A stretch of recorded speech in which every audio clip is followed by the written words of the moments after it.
Assalamualaikum warahmatullahi wabarakatuh. Saya Lesi Nugraha sebagai mahasiswa Teknik Informatika Universitas Lampung di sini akan menjelaskan tentang tugas pertama dari KMMI Unila IoT yaitu review sistem cPanel dan create database MySQL. Di sini untuk soalnya sendiri yang pertama itu penjelasan tentang fitur-fitur yang ada pada sistem cPanel Private Cloud Unila. Nah, untuk fiturnya sendiri itu sebentar, ini saya buka dulu.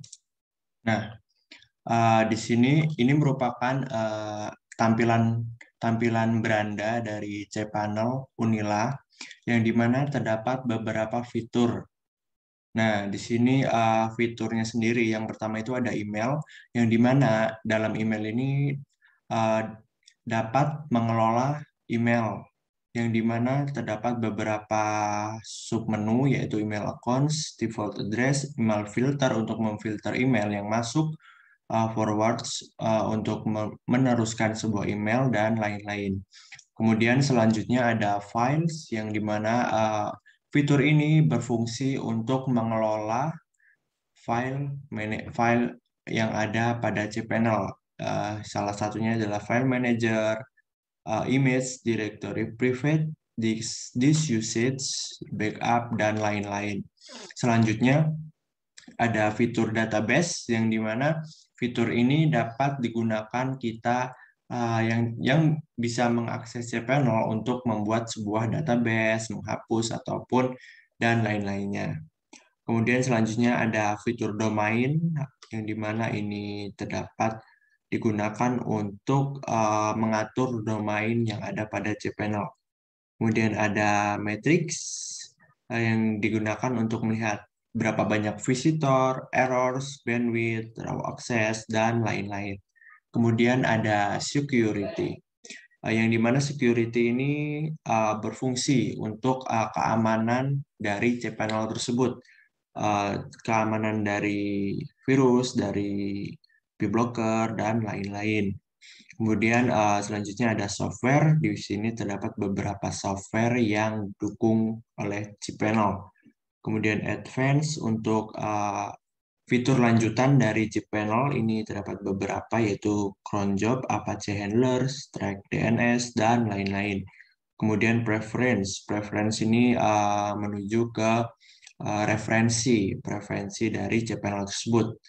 Kemudian ada yang terakhir itu ada application yang dimana cPanel mendukung dua application WordPress yaitu WordPress Toolkit dan WordPress Manager. Oke, untuk soal yang pertama sudah selesai. Kita ke soal yang kedua. Oke, soal yang kedua itu apa? Penjelasan langkah demi langkah dalam membuat directory web. Directory website pada sistem cPanel. Nah, untuk soal kedua, menjawabnya itu yang pertama kita menuju ke file manager. File manager. Nah, di menu file sini kita pilih file manager. Nah, di sini setelah ini kita ke publik HTML ini. Kita ke menu yang sudah disediakan, publik HTML. Nah, kemudian selanjutnya itu kita ke folder KMMI. Nice. Nah, setelah di folder KMMI ini, kita diarahkan untuk membuat folder baru. Nah, untuk membuat folder baru, kita gunakan menu folder ini, folder. Nah, untuk namanya sendiri, untuk spas kita gunakan nama kita. Tetapi untuk spasi kita ganti dengan underscore untuk mempermudah pencarian. Tujuan digunakannya underscore tersebut. Nah, karena saya telah membuat nama saya, jadi di sini sudah ada nama saya yang telah saya buat. Ini dia. Nah, kemudian kita buka saja file kita. Nah, eh, di sini terdapat indeks HTML. Ini untuk membuat file ini kita ini kita menggunakan menu file ini, file, kemudian kita tulis HTML. Nah, seperti itu. Karena saya telah membuat, jadi tidak perlu dibuat lagi. Nah, untuk mengeditnya, kita klik kanan dan edit. Nah, di sini kita dapat mengedit HTML dari file HTML kita tadi. Jadi di sini untuk melihatnya kita bisa menggunakan, kita close dulu, kita bisa menggunakan ini https://itlabunila.ac.id, ini menuju ke cPanel-nya, kemudian kita ke folder KMMI, kemudian ke folder yang telah kita buat tadi, kemudian ke filenya, file yang kita tujukan, kemudian kita enter, dan ini merupakan HTML sederhana yang telah saya buat tadi. Kemudian untuk membuat direktori sudah selesai. Kemudian kita ke soal selanjutnya, itu penjelasan langkah demi langkah dalam membuat database menggunakan MySQL pada sistem cPanel. Nah, untuk membuat database menggunakan MySQL tadi, kita menggunakan menu fitur database, yang dimana pertama-tama kita ke MySQL Database Wizard.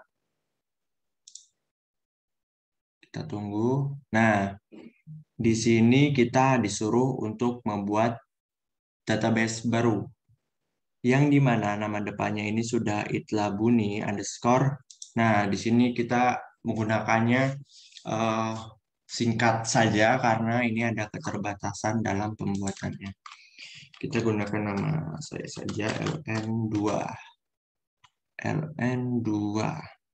Kecil saja. ln2. Oke, next step. Kita langsung next step. Nah, step 2, create database users. Database user kita samakan saja ln2 dengan password. Kita menggunakan password generator. Kita copy terlebih dahulu. Replace generate password. Terus use password. Nah, untuk password sudah dibuat, kita taruh di notepad dulu. Notepad. Nah, terus username-nya itlabuni. Uni underscore ln2. Nah, kita save dulu, kita langsung create user. Nah, setelah menu ini kita ke all privilege untuk menyetujui semua fitur yang ada pada database agar berfungsi. Terus kita next step. Nah, user itlabuni ln2 sudah ditambahkan ke database itlabuni ln2. Nah, jadi untuk tahap selanjutnya itu kita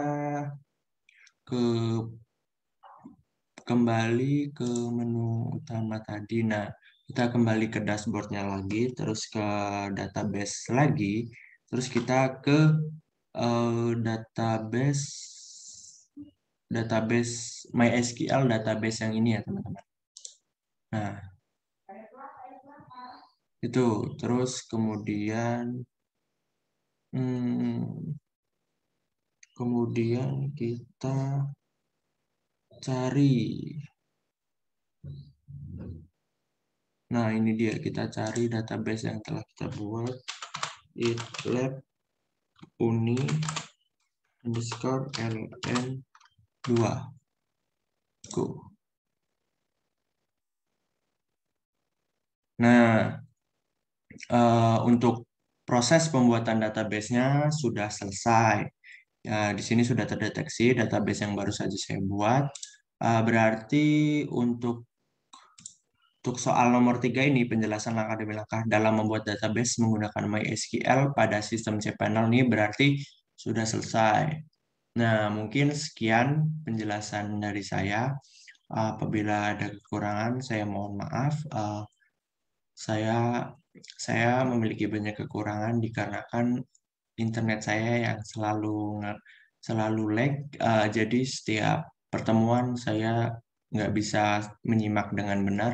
Jadi mohon maaf atas kesalahan saya apabila ada salah-salah kata atau salah penyampaian. Saya tutup. Wassalamualaikum warahmatullahi wabarakatuh.